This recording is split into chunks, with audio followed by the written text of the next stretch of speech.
Hello दोस्तों, नमस्कार। Daily current news में आप सभी का स्वागत है।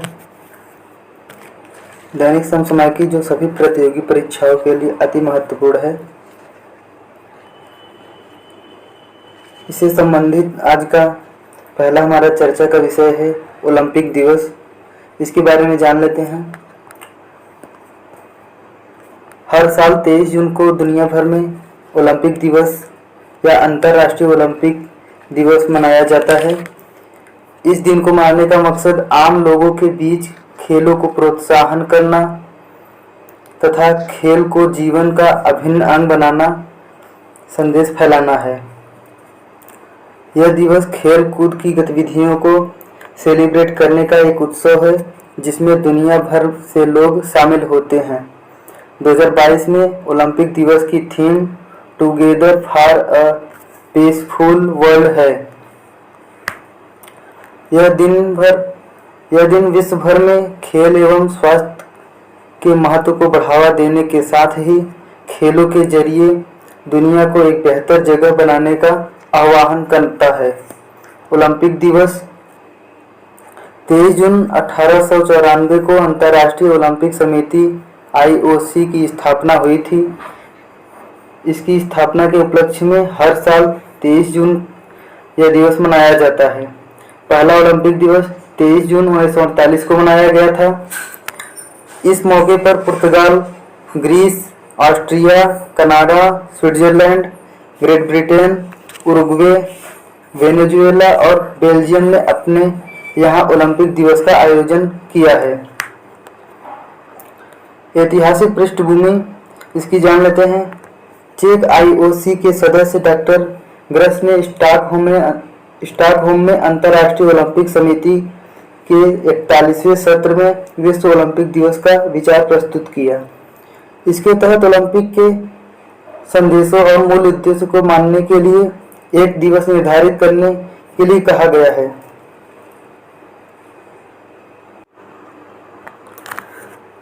जनवरी 1948 में स्विट्जरलैंड के सेंट मॉरिस में 42वें IOC सत्र में इसे मंजूरी दे दी गई। राष्ट्रीय ओलंपिक समिति को इस आयोजन का प्रभारी बनाया गया है।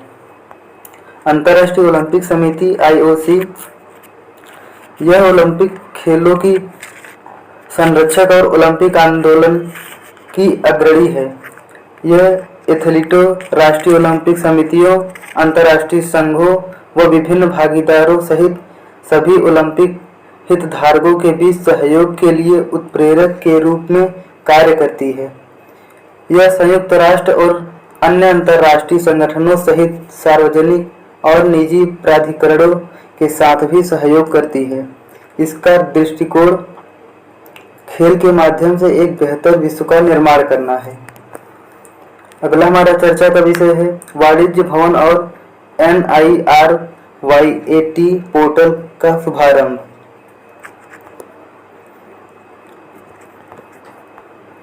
जून 23 जून को प्रधानमंत्री नरेंद्र मोदी ने वाणिज्य भवन का उद्घाटन किया। यह वाणिज्य और उद्योग मंत्रालय का एक नया परिसर है। इसके साथ ही प्रधानमंत्री ने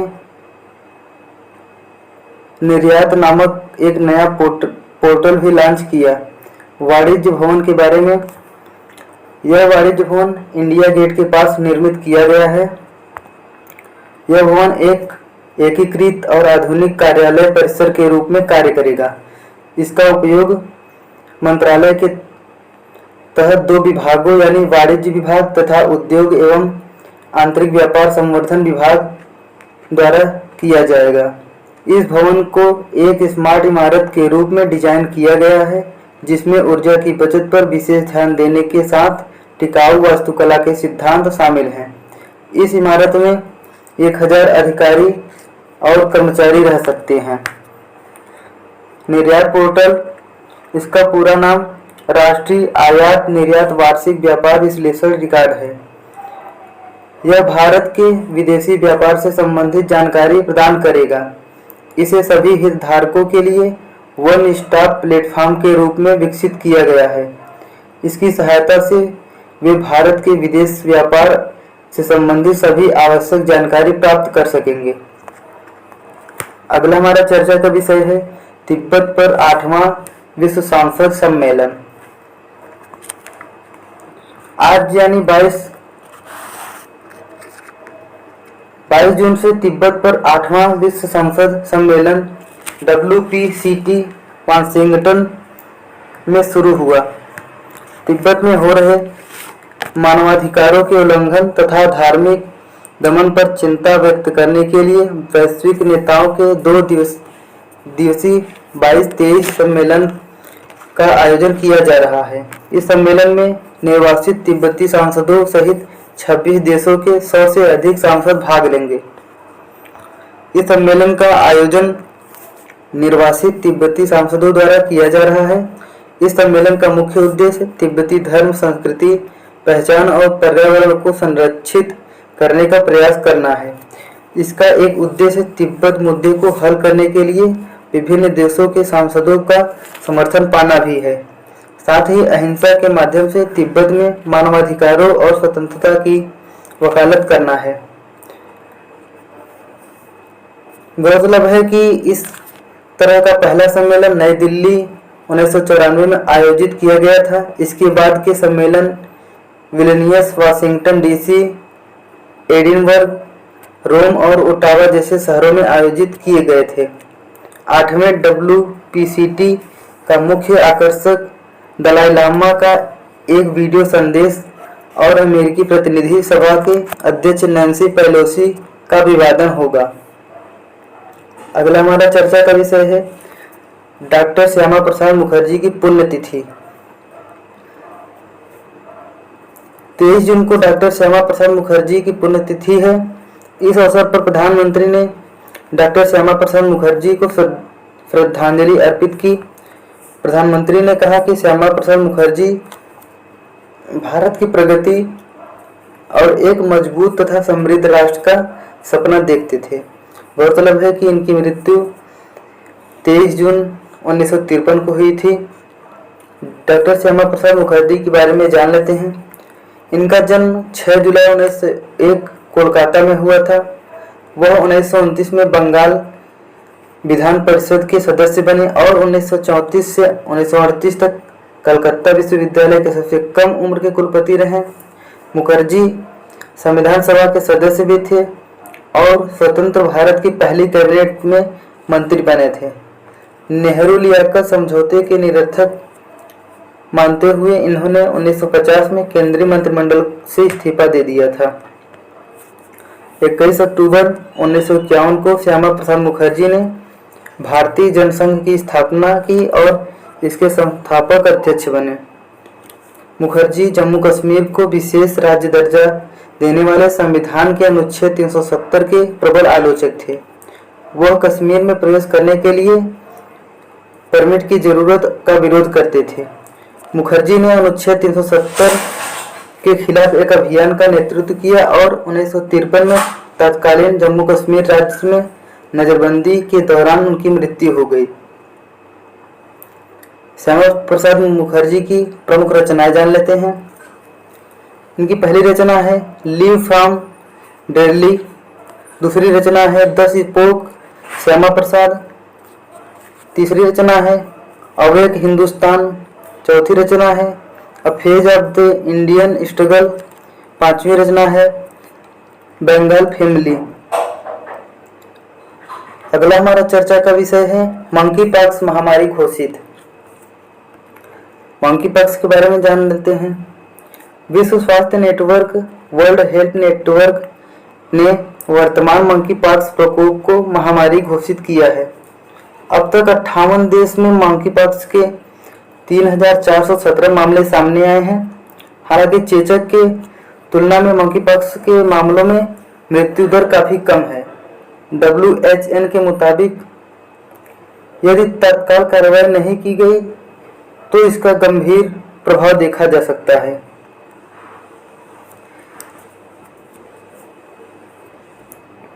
इस कदम का मकसद व्यापक क्षति को रोकने के लिए एक ठोस वैश्विक प्रयास को बढ़ावा देना है। गौरतलब है कि विश्व स्वास्थ्य संगठन WHO द्वारा मंकी पॉक्स प्रकोप की पहचान पर फैसला किया जाएगा।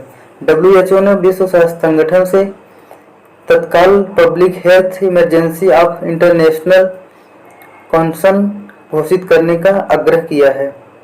विश्व स्वास्थ्य नेटवर्क यह विज्ञान आधारित वैश्विक, राष्ट्रीय और स्थानीय महामारी प्रतिक्रिया के विकास और निष्पादन हेतु समर्पित एक नेटवर्क है। इसका गठन कोविड-19 महामारी की प्रक्रिया स्वरूप एक टास्क फोर्स के रूप में किया गया था। इसमें स्वास्थ्य वैज्ञानिक सलाहकार और एडवोकेट टीम और नागरिक कार्रवाई पहल शामिल हैं। अगला चर्चा का विषय है जर्मनी में G7 शिखर सम्मेलन। प्रधानमंत्री नरेंद्र मोदी G7 के वार्षिक शिखर सम्मेलन में भाग लेने के लिए 26 और 27 जून को जर्मनी का दौरा करेंगे। अमेरिकी राष्ट्रपति जो बाइडेन, ब्रिटिश प्रधानमंत्री बोरिस जॉनसन, फ्रांस के राष्ट्रपति एमुनुएल मैक्रोन और कनाडा के प्रधानमंत्री जस्टिन ट्रूडो के शामिल होने की संभावना है। इस समिट में प्रधानमंत्री पर्यावरण, ऊर्जा, जलवायु, खाद्य सुरक्षा, स्वास्थ्य, महिला पुरुष समानता और लोकतंत्र जैसे मुद्दों पर अपने विचार रखेंगे। इन महत्वपूर्ण मुद्दों पर अंतर्राष्ट्रीय सहयोग को मजबूत करने के प्रयासों के तहत अर्जेंटीना, इंडोनेशिया, सेनेगल और दक्षिण अफ्रीका जैसे अन्य लोकतांत्रिक देश को भी आमंत्रित किया गया है। प्रधानमंत्री श्री नरेंद्र मोदी को G7 शिखर सम्मेलन के लिए जर्मनी के चांसलर माननीय श्री ओलाफ स्कोल्ज द्वारा निमंत्रित किया गया था। G7 शिखर सम्मेलन के लिए यह निमंत्रण दरअसल भारत और जर्मनी के बीच मजबूत एवं घनिष्ठ साझेदारी एवं उच्च स्तरीय राजनीतिक संपर्कों की परंपरा को ध्यान में रखते हुए दिया गया था। ग्रुप ऑफ 7 G7 क्या है? यह एक अंतर सरकारी संगठन है जिसका गठन वर्ष 1975 में किया गया था। G7 में UK, Canada, France, Germany, Italy, Japan और अमेरिका शामिल हैं। सभी G7 देश और भारत G20 के हिस्सा हैं। इन देश की वैश्विक आर्थिक साधन, अंतर्राष्ट्रीय सुरक्षा और ऊर्जा नीति जैसे सामान्य हित के मुद्दे पर चर्चा करने के लिए वार्षिक बैठक होती है। अगला हमारा चर्चा का विषय है अंडर 17 एशियाई चैंपियनशिप ने भारत की जीत। भारतीय महिला कुश्ती टीम ने किर्गिस्तान में अंडर 17 एशियाई चैंपियनशिप जीती है। भारत ने 8 स्वर्ण, 1 रजत और 1 कांस्य से कुल 235 अंकों के साथ खिताब अपने नाम किया। जापान को 143 अंकों के साथ उपविजेता ट्रॉफी से संतोष करना पड़ा और मंगोलिया 138 अंकों के साथ तीसरे स्थान पर रहा। इस चैंपियनशिप में महिला कुश्ती के 5 भार कैटेगरी के मुकाबले का आयोजन किया गया। रितिका सहित भारतीय महिलाओं ने 43 किलोग्राम में स्वर्ण, अहिल्या शिंदे ने 39 किलोग्राम में स्वर्ण, शिक्षा ने 57 किलोग्राम में स्वर्ण, प्रिया ने 73 किलोग्राम में स्वर्ण जबकि पुलकित ने 65 किलोग्राम में रजत पदक हासिल किया है। इसके अलावा फ्री स्टाइल की 3 भार कैटेगरी में प्रतियोगिताएं आयोजित की गई।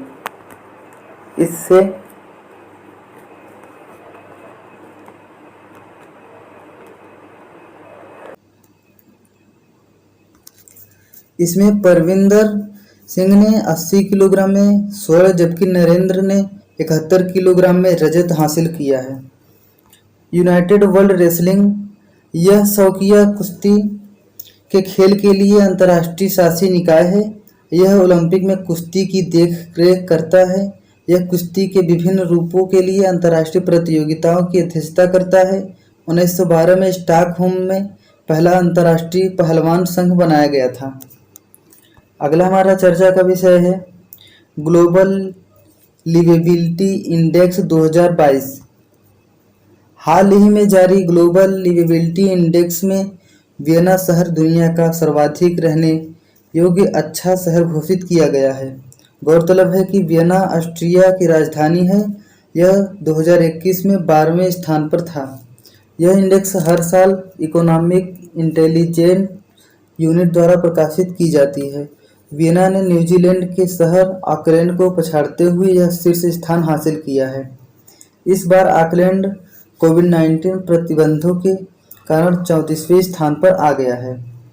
वियना के बाद डेनमार्क की राजधानी कोपेनहेगन और स्विट्जरलैंड के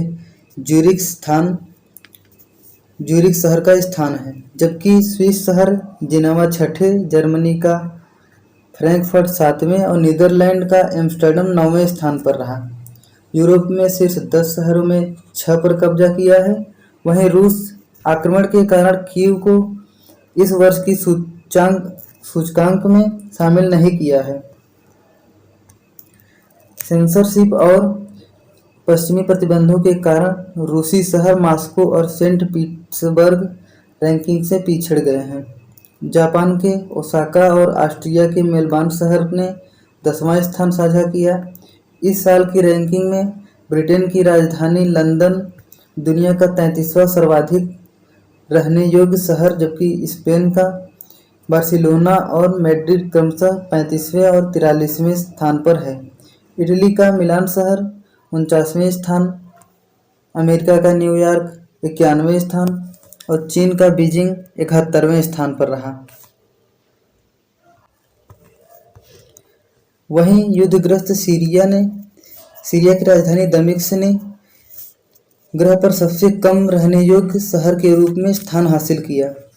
इंडेक्स के तहत लिविबिलिटी की 5 श्रेणियां: पहला आधारभूत संरचना, दूसरा स्वास्थ्य देखभाल की सुविधा, तीसरा स्थिरता, चौथा संस्कृति और व्यापार, पांचवा शिक्षा।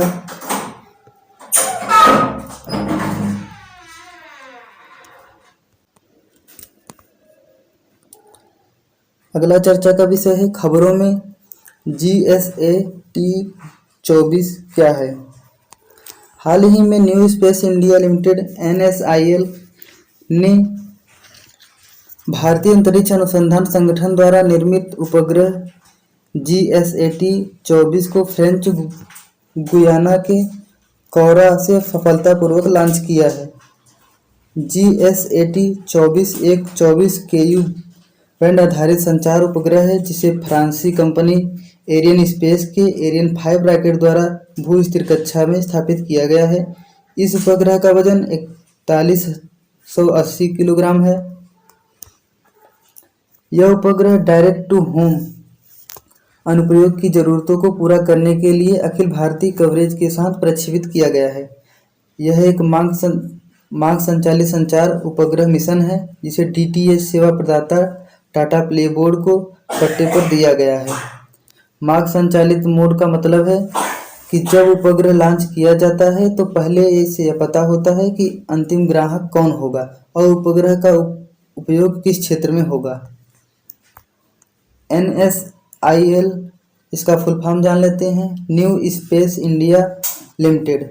इसे 6 मार्च 2019 को अंतरिक्ष विभाग और कंपनी अधिनियम 2013 के प्रशासनिक नियंत्रण के तहत स्थापित किया गया था। यह भारत सरकार का एक सार्वजनिक क्षेत्र का उपक्रम है, साथ ही यह इसरो की वाणिज्यिक शाखा है। इसका मुख्य उद्देश्य क्या है? भारतीय अंतरिक्ष कार्यक्रमों में उद्योगों की भागीदारी को बढ़ाना है। अगला हमारा चर्चा का विषय है फीफा रैंकिंग में भारत की स्थिति में सुधार।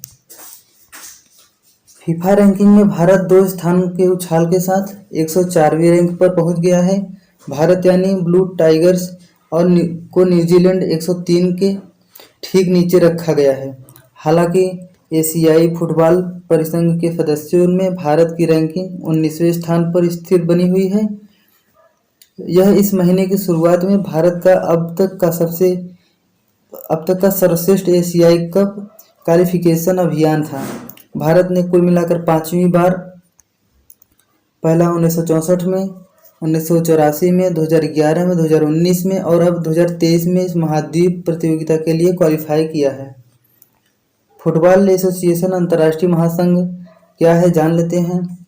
इसकी स्थापना 21 मई 1904 को 7 देशों Belgium, Denmark, France, Netherlands, Spain, Sweden और स्विट्जरलैंड द्वारा की गई थी। बता दें कि फीफा फुटबॉल में प्रमुख अंतर्राष्ट्रीय प्रतियोगिताओं का संगठन और आयोजन करता है। यह 1930 से फीफा वर्ल्ड कप का आयोजन कर रहा है, जो हर चौथे वर्ष खेला जाता है। इसका मुख्यालय ज्यूरिख, स्विट्जरलैंड में भी है। अब आज का देख लेते हैं, कुछ प्रश्नों के बारे में चर्चा कर लेते हैं। जैसे आज का पहला प्रश्न है, 14वें ब्रिक्स सम्मेलन की मेजबानी कौन सा देश कर रहा है? Option A Bharat, option B Brazil, option C रूस, ऑप्शन डी चीन।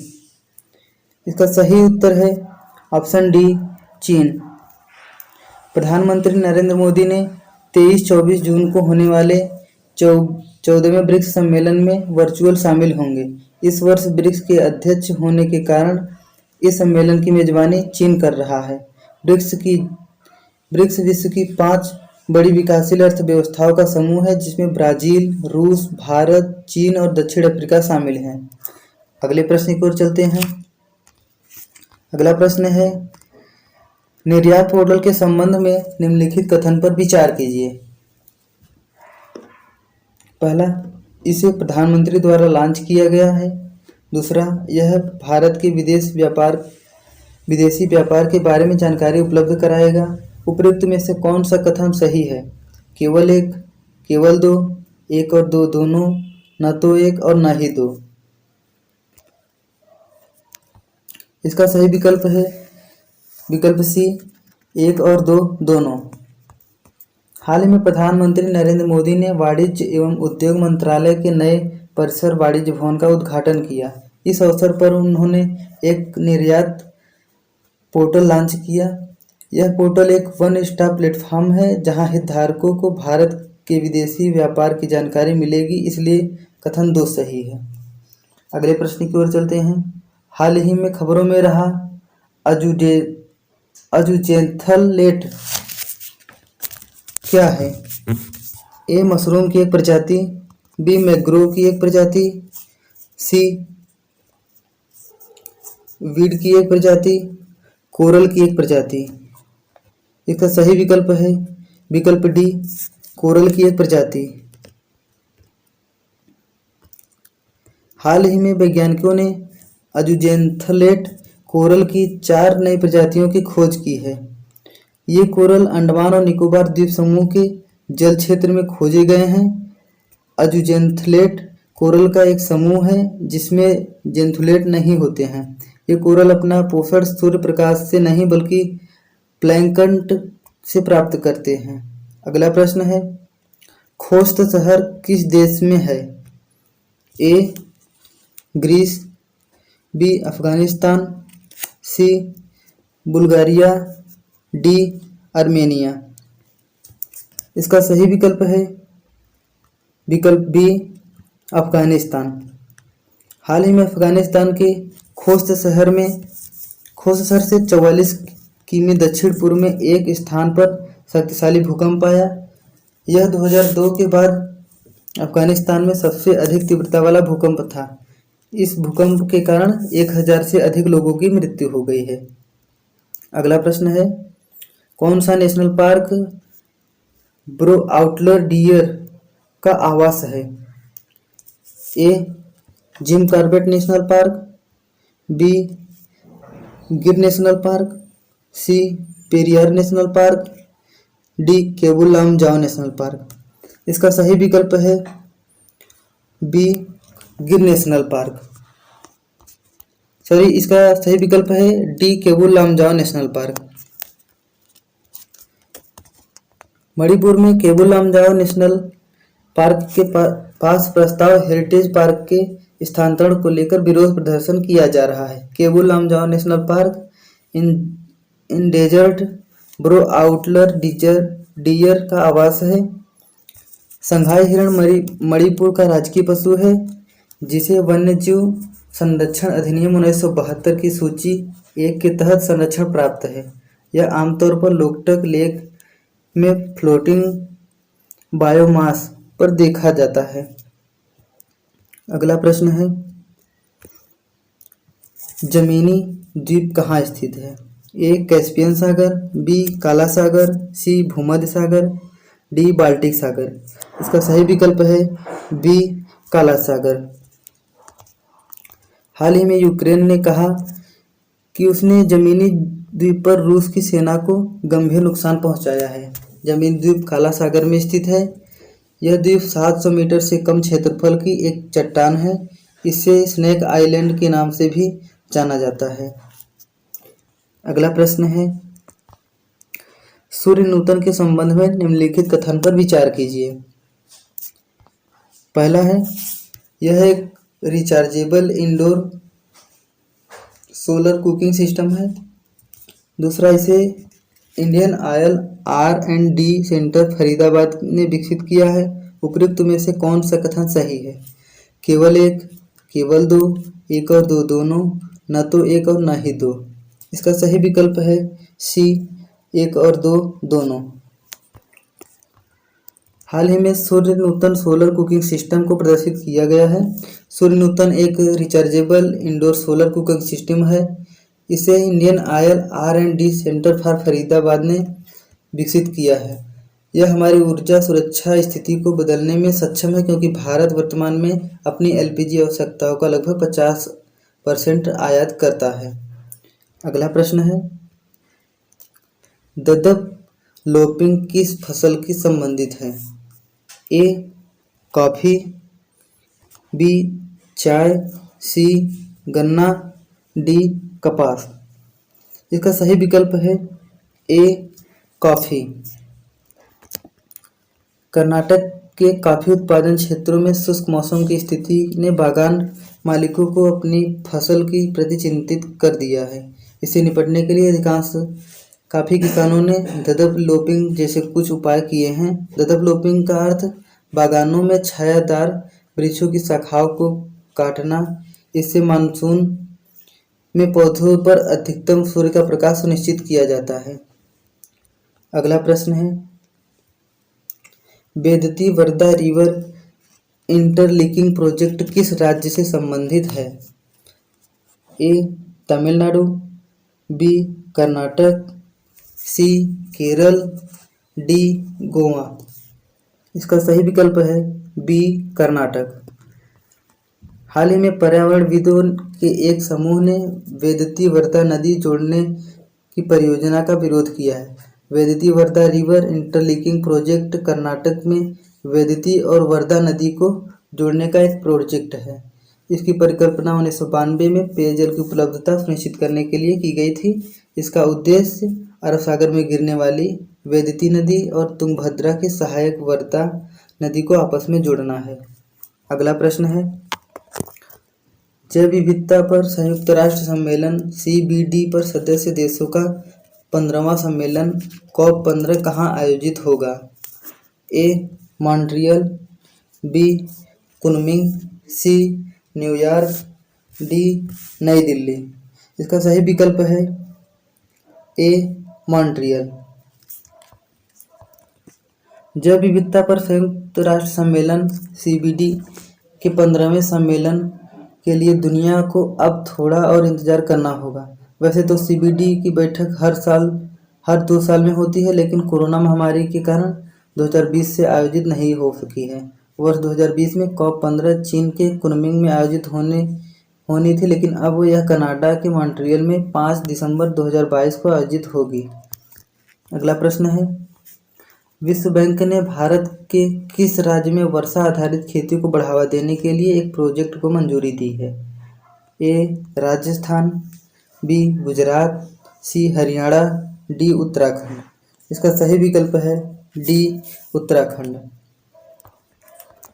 हाल ही में विश्व बैंक ने उत्तराखंड में वर्षा आधारित खेती को बढ़ावा देने के लिए 1000 करोड़ के प्रोजेक्ट को मंजूरी दी है। Uttarakhand climate responsive rain for farming project watershed विभाग द्वारा कार्यान्वित किया जाएगा। यह प्रोजेक्ट स्प्रिंग शेड प्रबंधन, कृषि उत्पादकता और क्लस्टर आधारित कृषि को बढ़ावा देने का प्रयास करेगा। इस प्रोजेक्ट का उद्देश्य ग्रीन हाउस गैसों के उत्सर्जन को कम करना है। अगला प्रश्न है, G7 नेताओं के शिखर सम्मेलन 2022 की मेजबानी कौन सा देश करेगा? तो हम जानते हैं कि इसकी मेजबानी जर्मनी कर रहा है। अगला प्रश्न है, 21 जून 2022 को किसे संयुक्त राष्ट्र में भारत का अगला राजदूत स्थायी प्रतिनिधित्व के रूप में नियुक्त किया गया है? ए. टी.एस. त्रिमूर्ति, बी. रुचिरा कंबोज, सी. अमनदीप सिंह गिल, डी. प्रदीप कुमार रावत। इसका सही विकल्प है बी. रुचिरा कंबोज। अगला प्रश्न है 20 जून 2022 को किसके द्वारा लिखित पुस्तक अष्टांग योग का विमोचन किया गया है? A. Geetanjali Shree, B. Ashwini Srivastava, C. Doctor Sonu Phogat, D. Himmat Singh Shekhawat. इसका सही विकल्प है सी. डॉक्टर सोनू फोगाट। अगला प्रश्न है जून 2022 में किस राज्य ने भारतीय बधिर क्रिकेट संघ द्वारा आयोजित पहली अंडर-19 टी20 राष्ट्रीय क्रिकेट चैंपियनशिप का खिताब जीता है? ए. आंध्र प्रदेश, बी. गुजरात, सी. राजस्थान, डी. दिल्ली। इसका सही विकल्प है ए. आंध्र प्रदेश। अब जान लेते हैं 22 और 23 जून को चर्चा में क्या क्या है। चर्चा की न्यूज़ है भारत ने नए संचार उपग्रह GSAT-24 का सफलतापूर्वक प्रक्षेपण किया, जो हम आगे चर्चा कर चुके हैं। IOC ने घर के अंदर इस्तेमाल किया जाने वाला सौर चूल्हा पेश किया है। कैरेबियन प्रीमियर लीग द्वारा लॉन्च किया गया नया क्रिकेट फॉर्मेट क्या है? ओडिशा की मां बस सेवा को संयुक्त राष्ट्र लोक सेवा पुरस्कार से सम्मानित किया गया। ओडिशा की मोबस सेवा उन 10 वैश्विक पहलों में शामिल है जिन्होंने कोविड-19 काल में उनके प्रयासों के चलते बुधवार को संयुक्त राष्ट्र पुरस्कार से सम्मानित किया गया। Mobus capital region urban transport India को UN पब्लिक सर्विस अवार्ड दिया गया है। UN लोक सेवा दिवस के मौके पर एक कार्यक्रम के दौरान विजेताओं की घोषणा की गई।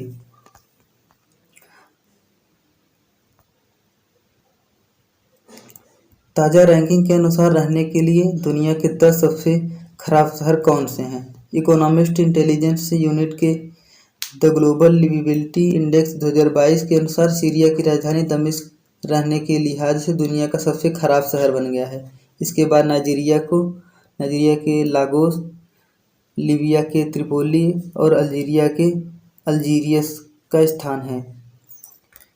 रहने के लिए 10 सबसे खराब शहरों की सूची में पाकिस्तान का कराची और बांग्लादेश का ढाका भी शामिल हो गया है।